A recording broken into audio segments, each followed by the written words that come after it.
தூக்கு துறனா அலப்பற, தூக்கு துறனா தடாலடி, தூக்கு துறனா அடாவடி, தூக்கு துறனா கட்டுக்கடுங்காத கிராமத்து காட்டு அடி.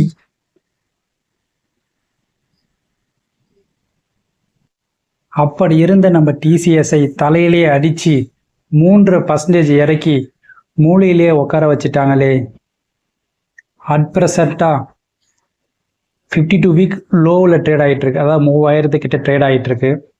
இன்னும் ஒரு 200 இறங்கிச்சுன்னா கண்டிப்பாக 52 வீக் லோவில் இருக்கும். நீங்கள் இன்வெஸ்ட்மெண்ட் பண்ணுறதுக்கு ஏற்ற ஒரு டைமிங்கில் இருக்கும். 52 வீக் ஐ பார்த்தீங்கன்னா 4500 மேலே ட்ரேட் ஆகிட்டு இருக்கு. ஏன்பா அடித்தாங்க? டிசிஎஸ் கொடுத்த ரிசல்ட்டு தான். அப்படி என்னதான்பா கொடுத்தான்? வாங்க பார்ப்போம். டிசிஎஸோட ரிசல்ட்டை பார்ப்போம். சேல்ஸ் 1% இன்க்ரீஸ் ஆகிருக்கு. எபிக்டா 1% இன்க்ரீஸ் ஆகிருக்கு. எபிக்டானா கம்பெனியோட ஓவரால் ஃபினான்ஷியல் பர்ஃபார்மன்ஸ், இது பிலோ 10க்குள்ளே இருந்தால் குட்டுன்னு சொல்லுவாங்க. நெட் ப்ராஃபிட் 6% இன்க்ரீஸ் ஆகிருக்கு. இபிஎஸ் 6% இன்க்ரீஸ் ஆகிருக்கு. இந்த வேல்யூ எல்லாமே ஜூன் 2024 2025 இந்த வேல்யூ கம்பேரிசன் பண்ணி தான் இவங்க வந்து இந்த வேல்யூ கொடுத்துருக்காங்க. ஸ்லைட்லி எல்லாமே வந்து ஹையாக தான் இருக்குது. இருந்தாலும் மார்க்கெட் எதிர்பார்த்த ஒரு வேல்யூ, பெரிய வேல்யூ இல்லாமல் இருக்கிறது தான் பிரச்சனை. கம்பெனியோட ஃபினான்ஷியல் கீ பாயிண்டை பற்றி பார்ப்போம். மார்க்கெட் கேப் 11,81,667 கோடியில் இருக்குது. ஸ்டாக் பி 24 இருக்குது. அவங்களோட இண்டஸ்ட்ரியல் பி பார்த்தோன்னா 29. இண்டஸ்ட்ரியல் பியோட ஸ்டாக் பி லோவில் தான் இருக்குது. இது ஒரு நல்ல வேல்யூ. Book value 262. அதாவது இந்த கம்பெனி, இந்த ஸ்டாக் வந்து 262 தான் ஒர்த்தான அர்த்தம். டிவிடெண்ட் ஈல்டு 1.84 இருக்குது. இது ஒரு நல்ல வேல்யூ தான். ஆர்ஒஇ பார்த்தீங்கன்னா 52.4 இருக்குது. இதனுடைய பிஇஜி ரேஷியோ மட்டும்தான் நெகட்டிவாக இருக்குது. ஏன்னா பிஇஜி ரேஷியோன்றது பார்த்தீங்கன்னா 1 விட கம்மியாக இருக்கணும். அதான் அண்டர் வேல்யூ ஸ்டாக்குன்னு அர்த்தம். 1 விட அதிகமாக இருந்தால் ஓவர் வேல்யூ ஸ்டாக்குன்னு அர்த்தம். இது 1 மட்டும்தான் நெகட்டிவாக இருக்குது. ஏன்னா 52 வீக் லோவிலையும் ட்ரேட் ஆகிட்டு இருக்கு. 50 டேஸ் மூவிங் ஆவரேஜ் அதையும் ரொம்ப லோவாக தான் ட்ரேட் ஆகிட்டு இருக்கு ஸ்டாக்கு. அவங்க ரிசல்ட்டை பற்றி பார்த்துருவோம். சேல்ஸ் பார்த்தீங்கன்னா மார்ச்லேருந்து ஜூனில் வந்து சேல்ஸ் குறைஞ்சிருக்கு. எக்ஸ்பென்ஸ் பார்த்தீங்கன்னா மார்ச்சுக்கும் ஜூனுக்கும் அதுவும் குறைஞ்சிருக்கு. இது மட்டும் ஒரு பாசிட்டிவான விஷயம். அவங்களுடைய ஆப்ரேட்டிங் மார்ஜின் மார்ச்லேருந்து ஜூனுக்கு 1% ஏறி இருக்குது. இதை தான் அவங்க ஓபிஎம் 1% இன்க்ரீஸ்ன்னு சொல்லியிருக்காங்க. அவங்களுடைய நெட் ப்ராஃபிட் 12,293 கோடிலேருந்து 12,819 கோடி இன்க்ரீஸ் ஆகிருக்கு. இதுதான் 6% இன்க்ரீஸ்ன்னு சொல்லியிருக்காங்க. ஷேர் ஹோல்டிங் பேட்டர்ன் எப்படி இருக்குன்னு பார்ப்போம்.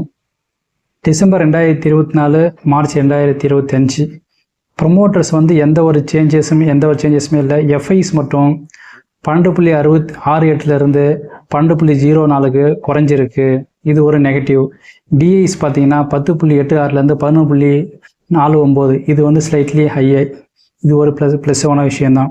கவர்மெண்ட்டோ இல்லை பப்ளிக்கோ, அதாவது நம்மள மாதிரி இன்வெஸ்டர்ஸ் எந்த ஒரு சேஞ்சஸ் இல்லை. ஆனால் எஃப்ஐஸ் பார்த்தோன்னா அவங்களுடைய ரேஞ்சை வந்து குறைச்சிருக்காங்க. இது ஸ்லைட்லி ஒரு நெகட்டிவ் தான் அந்த கம்பெனிக்கு.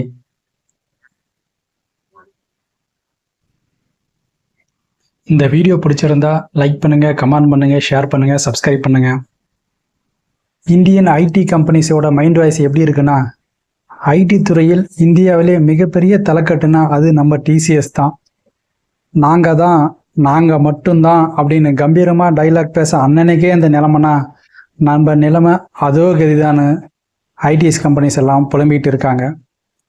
பெரியவர் இருந்த வரைக்கும் தான் டாடா குரூப் கம்பெனிஸ் நல்லா இருந்ததாகவும் தற்போது நிலை சரியில்லை என ஒரு டாக் போயிட்டுருக்கு. டிசிஎஸோட டெக்னிக்கல் சார்ட்டு ப்ரிடிக்ஷன் இது வரைக்கும் எப்படி இருந்தது, இதுக்கப்புறம் எப்படி இருக்க போகிறத பற்றி நம்ம பார்ப்போம். 2021 பார்த்தீங்கன்னா 1600 இந்த ரேஞ்சில் வந்து ட்ரேட் ஆயிருந்தது. அதாவது ஆஃப்டர் கொரோனா அந்த டைமில். அதுக்கப்புறம் அதனுடைய ரேலி அப்படியே மேலே ஏறி போயிட்டு இருந்தது. 2022 3000 இந்த ரேஞ்சில் ட்ரேட் இருந்தது. இப்போ நம்ம கிட்ட 3226 ட்ரேட் ஆகிட்டு இருக்கு. அதாவது ஒரு 1 இயர் அந்த லோவில் தான் அட் ப்ரெசண்ட்டாக இப்போ ட்ரேட் ஆகிட்டு இருக்கு.